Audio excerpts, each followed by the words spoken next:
As you know, the separation of two strands of DNA duplex is required for the replication to start.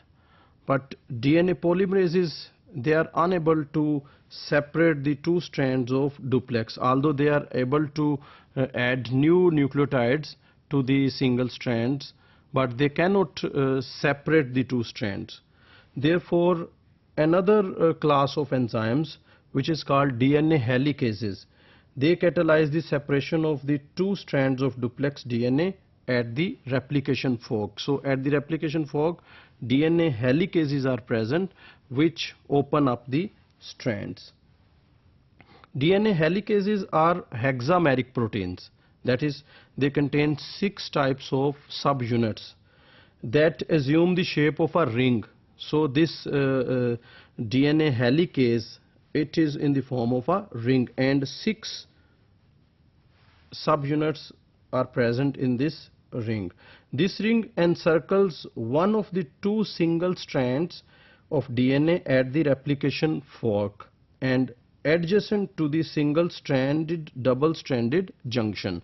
So here it is a single-stranded double-stranded junction, and just adjacent to this junction, this helicase, it encircles one of these two strands.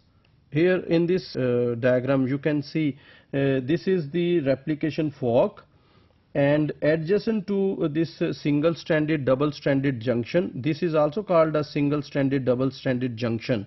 So adjacent to this junction, this DNA helicase is present, and see, this DNA helicase is only present on one of the two strands. It is not present on both the strands. And if you see the three-dimensional structure of this DNA helicase, you can clearly see there are 6 domains or 6 subunits in this protein. So this is a hexameric protein, and it is present in the form of a ring. DNA helicases found at the replication forks exhibit high processivity because they encircle the DNA. They associate with the DNA and unwind multiple base pairs of the DNA, which means they have a high processivity. Release of the helicases from the DNA therefore requires the opening of the hexameric protein ring, which is a rare event. This ring cannot be opened. If it is opened, it can release the strand, but it happens very rarely. However, the helicases can dissociate when it reaches the end of the DNA strand. It encircles a DNA strand, and it keep on moving as the replication fork keeps on moving. When this replication fork reaches at the end of the DNA duplex, so both the strands will be opened up and this ring can exit this strand. So only there is one possibility, that once the replication is completed, this ring can leave the DNA strand.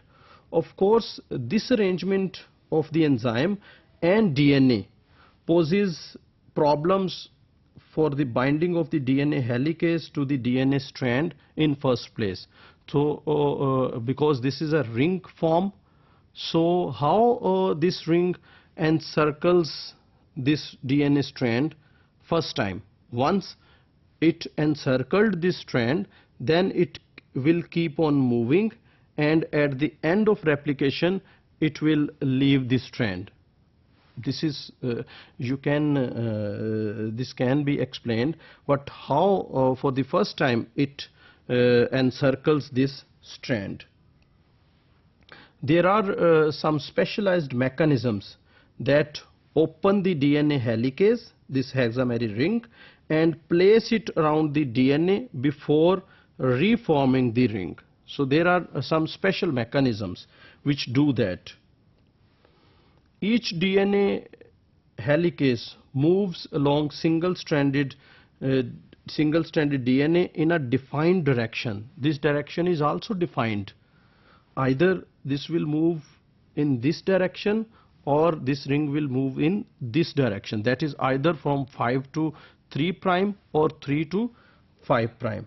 This property of this helicase is referred as the polarity of the DNA helicase. DNA helicases can have a polarity either of 5 prime to 3 prime or 3 prime to 5 prime.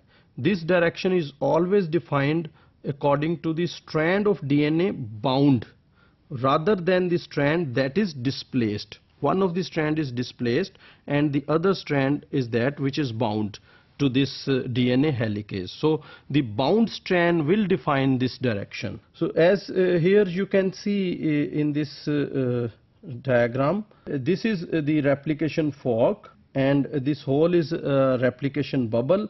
In this replication bubble, this is 5 prime and this is 3 prime. Similarly, this is 5 prime and this is 3 prime. So this strand will decide what will be the polarity of DNA helicase. Either it will come here and the polarity will be 5 to 3, and if it will bind this ring or this helicase will bind here, the direction will be 5 to 3 prime. So this is the polarity of DNA helicase.